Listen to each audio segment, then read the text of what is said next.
Hi my beautiful Elysians, welcome back to my channel and my new series Stories and Games. So every week I'm going to be playing Call of Duty and telling true inspirational and educational stories to inspire you and encourage you to succeed and maybe restore your faith in humanity again. I know I need that.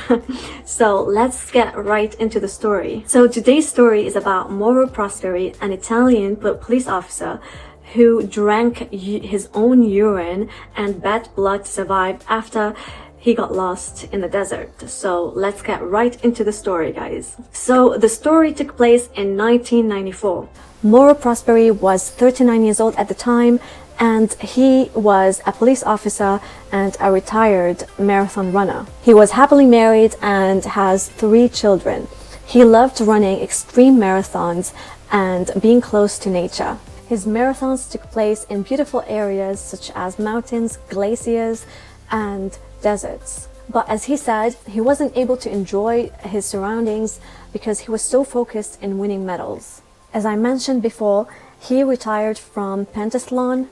If you don't know what pentathlon is, it's a contest featuring 5 events: fencing, shooting, riding, swimming, and cross-country running.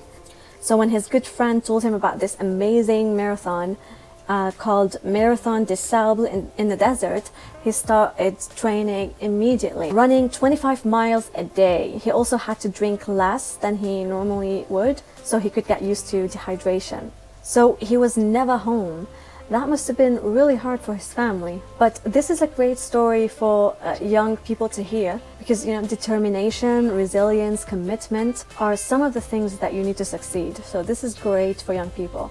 But anyway, his wife Cynthia thought he was crazy. She was extremely worried. I mean, I don't blame her. I mean, alone with 3 kids and not knowing if your husband is gonna come back or not. I mean, that's sad. Let's continue the story. Anyway, she wasn't happy that he wasn't home when she needed him, but she tried to support him and his dreams. The race was so risky that you had to sign a form to say where you want to be buried or where you want your body to be sent in case you die. So I'm going to tell the rest of the story in the present form to make it more exciting for you guys. So he arrives in Morocco. He discovers this beautiful thing, the desert. It's magical. He's very happy. Just so you can get an idea about this marathon, these days the Marathon des Sables is different than how it was in 1994. They had up to 1,300 participants, so it was like a giant snake. You can't get lost even if you tried. But in 1994 there were only 80 of them, and very few were actually running. Most of the time Mauro was alone. So back to the story, he's always the first to reach the next stage, so he would put a flag. He puts a flag on his tent so they can all get together in the evenings. Now, this is the 4th day, I believe. Things start to go wrong. This is the longest and most difficult stage of the race. In the morning, they start running again. Imagine walking or running through a sandstorm. Just imagine it in your head. That's scary and painful. He was so brave.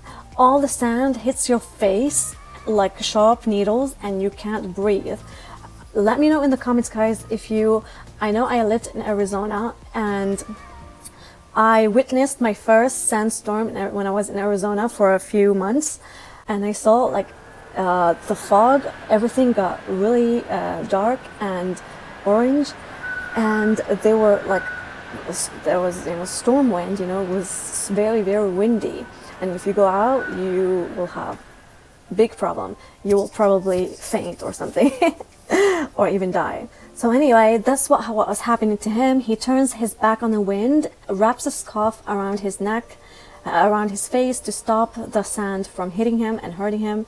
He was okay, but he had to keep walking, had to keep moving forwards, otherwise he will be buried. The sand will bury him for sure. So he's exhausted now. He sits down and in a sheltered spot waiting for the storm to end. It lasted 8 hours, guys. 8 hours. What? You are outside for 8 hours being hit by sharp needles. Yes. So when the wind died down, it was dark. So he's sleeping in the dunes. He is very upset, obviously, because before the storm he was 4th place. So he thought that he can't win now, but he can still make it to the end. You have 36 hours to run that stage of the race, or you will be disqualified. So he had time, or that's what he thought. So he wakes up very early. Everything around him changed due to the storm. It's a totally transformed landscape. If you don't know what sand dunes are, I'm going to put a picture right here. He is all alone, and all the pacemakers went ahead of him. He didn't even know he was lost. He had a compass and a map, so he thought he could find his way. Yeah, it's going to be very difficult and complicated for him. Now he's thinking that if he continues running, he will meet someone. There might be others in the same situation as him. He's hoping he would meet someone so they can finish together. Unfortunately, this plan didn't work out for him. He runs for 4 hours and then he climbs a dune. He still can't see anything, so he realizes that he's in trouble. He starts to walk. What was the point of running anyway? He realizes he's lost. And so now this is the gross part. He urinates in his spare water bottle. Yeah, apparently when you're well dehydrated and your pee is clear, it's drinkable. Not really, no. Don't ever drink your pee unless you have high-tech filtration, guys. It doesn't matter if it's clear. Drinking pee can spread bacteria and toxins into your bloodstream and damage your kidneys, so it's not recommended. It's no different than seawater, as you know, the urine contains 95% water, sodium, chloride, and urea. So it's going to dehydrate you even more. That will result in low blood pressure, kidney and lung or heart failure. Anyway, he has a knife, compass, a sleeping bag, and plenty of dehydrated food in his backpack, so he was okay. Water was the problem, so he ran out of water. A few days went by. He was careful to walk when it was cool every morning and evening. He's wearing 2 hats now to keep the temperature constant. So now it is sunset. He hears the sound of a helicopter going towards him. He takes out his flare and shoots it in the air. Pilot is flying really low, but doesn't see him. He flies right past him. The flares at the time, they were very, very small. They were really small, bigger than a pen, and so they weren't very useful. Because of his experience, in 1995, they made bigger ones that weighed 1 pound, so the runners weren't happy. He's trying to remain calm, thinking that someone will eventually find him. After a few days, he finds a mirabout, and I'm going to post a picture right now if you don't know what it is. It's a Muslim shrine where Bedouins stop when they're crossing the desert.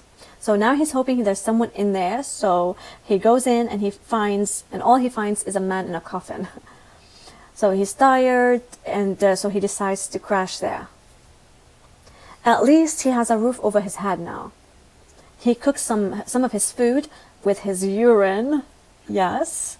The mirabout fills up with sand because there were multiple sandstorms now. So the ceiling is very low. He goes up to the roof to plant his Italian flag, hoping someone will see it. And he sees some bats there in the tower.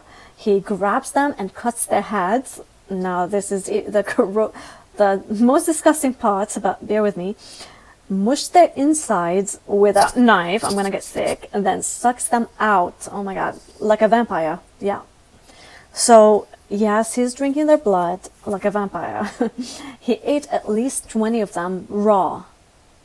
Wow, that's gonna make you sick. You will get diarrhea. I don't know, your organs are gonna shut down. You don't know if those bats have diseases or what. Very, very dangerous. So, but what do you have to do? You know, he has to do those things to survive. He has to persevere. He is not giving up. So he stays in the mirabout for a few days, waiting to be found. He almost gave up twice. An airplane went past him and didn't see him either. So he thought he was going to die painfully anyway. So he slits both his wrists, guys. Oh my god. This guy is so lucky to be alive. He slits both wrists and waits until he bleeds to death. He said that in Italy, if someone goes missing, family has to wait 10 years before they can be declared dead. And he wanted his wife to get the pension. The good thing is that his blood now thickened. Now it's very thick and it won't drain. So lucky you, Moro. Amazing. So the next morning he wakes up. He took that as a sign and regained his confidence. Go Moro. He decided to see it as a competition now. Now he's encouraging himself that, you know, he needs to survive. He needs to do this for his family. In order, Moro, the athlete, is back. He's thinking of a plan. He has a lot of energy now to use up. He has some energy tablets, so he's good. He trained well for this. He starts walking again and heading to the clouds. So he walks in the desert for days, killing snakes and lizards and eating them raw. He also drinks their blood. That's his inner caveman emerging, as he said. He notices that he's losing a lot of weight, and he was so dehydrated. He kept taking anti-diarrhea medicine. Of course, you're going to take that. You're just eating raw animals. You're having diarrhea, and you know, diarrhea can dehydrate you even more. So here's a little bit of a little information for you guys. If you are in the desert without water, you will only last for 3 days. 3 days without water in the desert. But at sea, you can survive up to 7 days. What? Not a huge difference. You want to survive. Survivors at sea drank turtle's blood to survive because it's easy to digest and it conserves body water. So that's good. So as he's walking through the desert, he thinks about his family, his friends, and how much he misses them. I mean, of course, you've been there for days, lost. But they gave him the confidence and perseverance to keep going. And he was concentrating on that. He was still concentrating on moving forward. So now the organizers are looking for him. Brother and brother-in-law flew all the way from Italy to Morocco to find him. On their way to the desert, they find traces left behind, like shoelaces. Very smart, Moro, for leaving traces. Very smart. That's what you guys have to do if you're lost. Leave traces everywhere. So they go to the Mirabout and find signs that he was there. So this is the 8th day. 8. Moro finds a little oasis. Ooh, we're getting close. He lies down and drinks for 7 hours. Oh my God. Of course, I'm not surprised. He was so dehydrated. Okay, so he sees footprint in the sand. So he knew he was close, finally. The next day, he sees some goats. It gives him hope. Then he sees a shepherd girl. She ran away. When she saw him, she sees him and she runs away scared. Or so he thought. It's been 9 days, guys. 9 days. Now the girl runs toward a large Berber tent to warn the women he was coming. They are so nice. They care of him outside on the carpet. So they gave him water. They sent someone to call the police. The police comes and carries him to the jeep, blindfolded with guns pointed at him. You know, they thought he was dangerous. He thought he was like a dangerous spy or something. You know who he is, obviously. So he was afraid that that they were going to kill him. So they somehow find out that he is the marathon runner who got lost in Morocco. So they took his blindfold and celebrated. He discovered that he's actually in Algeria. So he is in Algeria right now. And he is 181 miles off course. So they take him to the hospital. And after 10 days, he was able to call his wife. He lost 35 pounds. Wow, poor guy. His eyes were bad and liver was damaged. More days, he would have died for sure. He was so lucky. Wow. So, but his kidneys were fine. He couldn't eat anything other than soups and liquids for months. It took him 2 years to recover, but he made it. He gave up once, but in the end, he fought hard and never gave up. Although he didn't win, I believe he reached his goal. At least he did something, and he never gave up.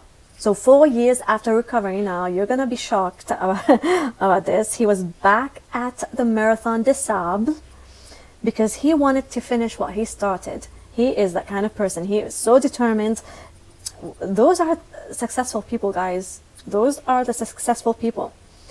When you have this mindset and you want something, you fight hard to do it, to get it, to achieve it, and to succeed. And he loved being in the desert. I don't know anyone who likes being in the desert, but I'm sure there are a lot of people who do. Not me. I cannot handle the heat, guys. But anyway, every year he goes to the desert. He ran 8 desert marathons, and now he's preparing for the biggest one. He called his wife a saint. Yeah, but you know, they decided to split up and remain friends. Now they are really good friends, more than ever now. They are like best friends. So I mean, of course I would have left him too, you know. I don't want to, if I love someone and they're not home and I have to worry about them every day, I don't want to be with that kind of person. I mean I love them because they are determined, they are successful, they are smart, and they want to go after their dreams, their goals. I'm not going to stop them at all. But if I love someone too much, so much that I have to worry every day, I cannot be with that someone. I cannot be with them, you know. I would rather remain friends with them and not have to worry and not be a prisoner, you know. So now he has a new partner, and she knows that he's on a mission and he won't change. Yeah, stubborn man. I've I've known stubborn men before. When a stubborn man wants something, he will get it, and there's nothing that can stop him. He will never change. So stop trying to change them, guys. Okay guys, so I hope you enjoyed this video. I hope this inspired you to continue following your dreams. I want you to know that playing video games or whatever shouldn't stop you from learning. So this is what I'm doing here. You can play video games and learn at the same time, but there's a balance, you know. You have to like make a schedule. There's time for learning and there's time for playing. So this is the message I want you. I want you to be inspired, honestly. I know this is a really bad year, and I hope 2021 will be better for you. I hope you had an amazing Christmas, and I will see you in my next video. I have a lot more inspirational stories, better stories that will blow your mind. Okay, I can't wait. See you next time. Bye.